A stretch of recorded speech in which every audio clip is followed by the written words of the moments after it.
हरे कृष्णा आप सभी को। आज हम सुनेंगे बैसाख महीने की कथा। बहुत ही पावन और ख़ास महीना क्यों माना जाता है? वैशाख मास में भगवान विष्णु की पूजा अर्चना करने से व्यक्ति को शुभ फल की प्राप्ति होती है। वैशाख मास को धर्म और करुणा का प्रतीक माना जाता है।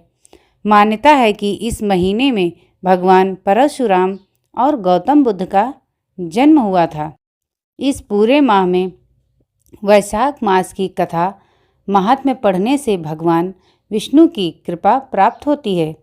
सूत जी कहते हैं, महात्मा नारद के वचन सुनकर राजर्षि अम्बरीश ने विस्मित होकर कहा, महामुने आप मार्गशीर्ष अगहन आदि पवित्र महीनों को छोड़कर वैशाख मास की ही इतनी प्रशंसा क्यों करते हैं?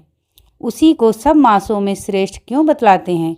यदि माधव मास सबसे श्रेष्ठ और भगवान लक्ष्मीपति को अधिक प्रिय है तो उस समय स्नान करने की क्या विधि है? वैशाख मास में किस वस्तु का दान, कौन सी तपस्या तथा किस देवता का पूजन करना चाहिए? कृपा निधे उस समय किए जाने वाले पुण्य कर्म का आप मुझे उपदेश दीजिए। सद्गुरु के मुख से उपदेश की प्राप्ति दुर्लभ होती है। उत्तम देश और काल का मिलना भी बड़ा कठिन होता है।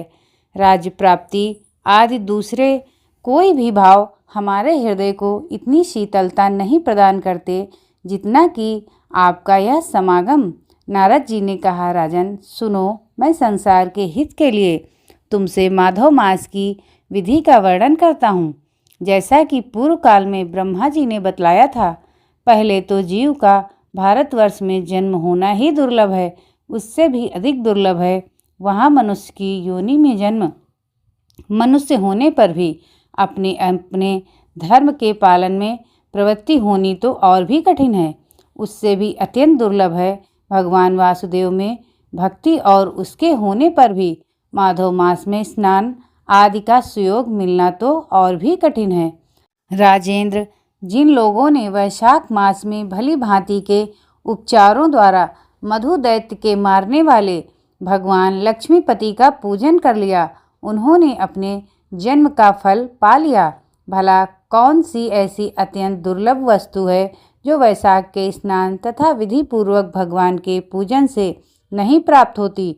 जिन्होंने दान, होम, जप, तीर्थ में प्राण त्याग तथा संपूर्ण पापों का नाश करने वाले भगवान श्री नारायण का ध्यान नहीं किया, उन मनुष्यों का जन्म इस संसार में व्यर्थ ही समझना चाहिए।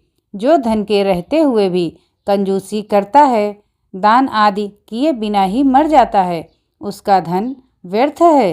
राजन, उत्तम कुल में जन्म, अच्छी मृत्यु, श्रेष्ठ भोग, सुख, सदा दान करने में अधिक प्रसन्नता, उदारता तथा उत्तम धैर्य, ये सब कुछ भगवान श्री विष्णु की कृपा से ही प्राप्त होते हैं। महात्मा नारायण के अनुग्रह से ही मनोवांछित सिद्धियां मिलती हैं।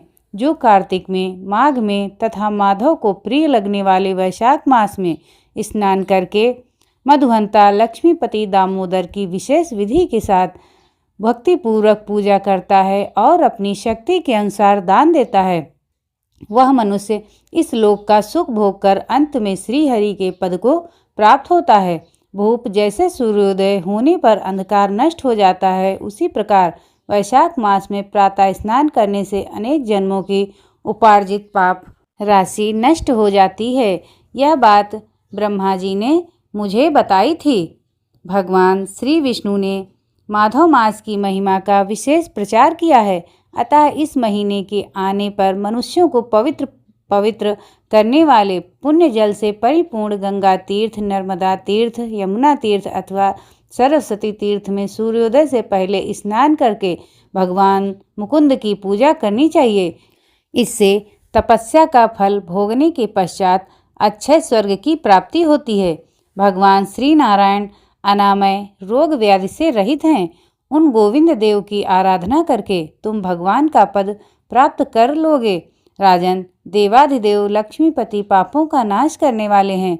उन्हें नमस्कार करके चैत्र की पूर्णिमा को इस व्रत का आरंभ करना चाहिए।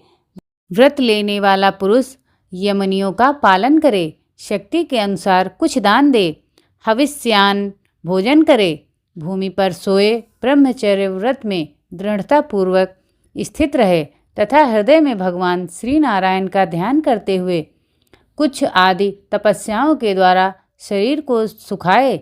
इस प्रकार नियम से रहकर जब वैशाख की पूर्णिमा आए उस दिन मधु तथा तिल आदि का दान करे, श्रेष्ठ ब्राह्मणों को भक्तिपूर्वक भोजन कराए, उन्हें दक्षिणा सहित धेनु दान दे तथा वैशाख स्नान के व्रत में जो कुछ त्रुटि हुई है वो उसकी पूर्णता के लिए ब्राह्मणों से प्रार्थना करे। भूपाल, जिस प्रकार लक्ष्मी जी जगदीश्वर माधव की प्रिया हैं, उसी प्रकार माधव मास भी मधुसूदन को बहुत प्रिय है।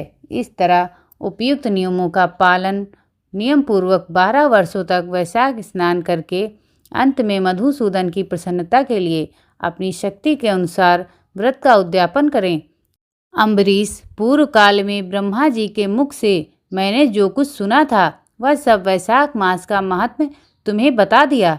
भूपाल, तुमने सुना होगा अजामिल अपनी धर्मपत्नी का परित्याग करके सदा पाप के मार्ग पर ही चलता था, तथापि मृत्यु के समय उसने केवल पुत्र के स्नेहवश नारायण कहकर पुकारा, पुत्र का चिंतन करके नारायण का नाम लिया, किंतु इतने से ही उसको अत्यंत दुर्लभ पद की प्राप्ति हुई। जैसे अनिच्छापूर्वक भी यदि आग का स्पर्श कर लिया जाए तो वह शरीर को जलाती ही है, उसी प्रकार किसी दूसरे निमित्त से भी यदि श्री गोविंद का नामोच्चारण किया जाए तो वह पाप राशि को भस्म कर डालती है।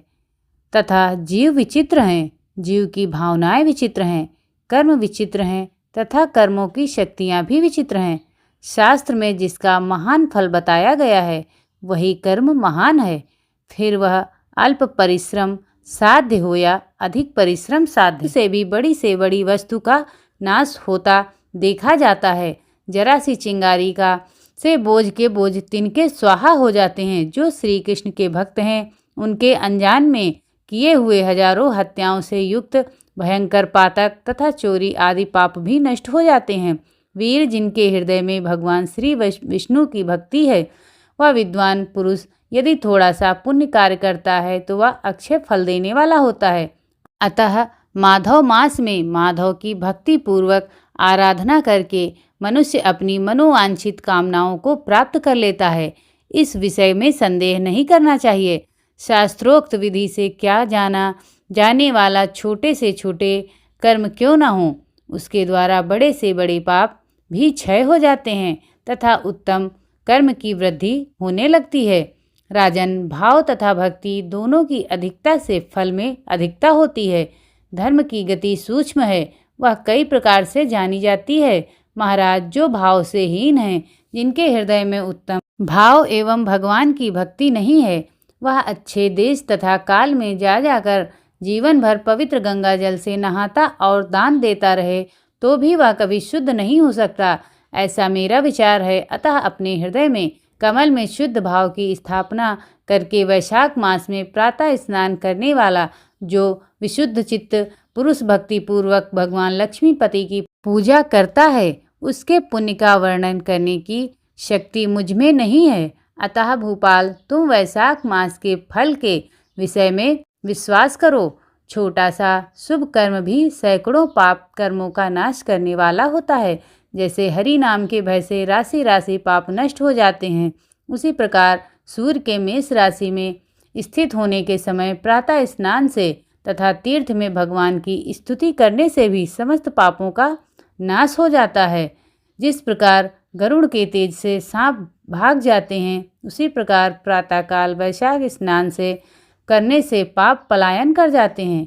यह निश्चित बात है, जो मनुष्य मेष राशि के सूर्य में गंगा या नर्मदा के जल में नहाकर 1, 2 या तीनों समय भक्ति भाव के साथ पाप प्रशमन नामक स्रोत का पाठ करता है, वह सब पापों से मुक्त होकर परम पद को प्राप्त होता है।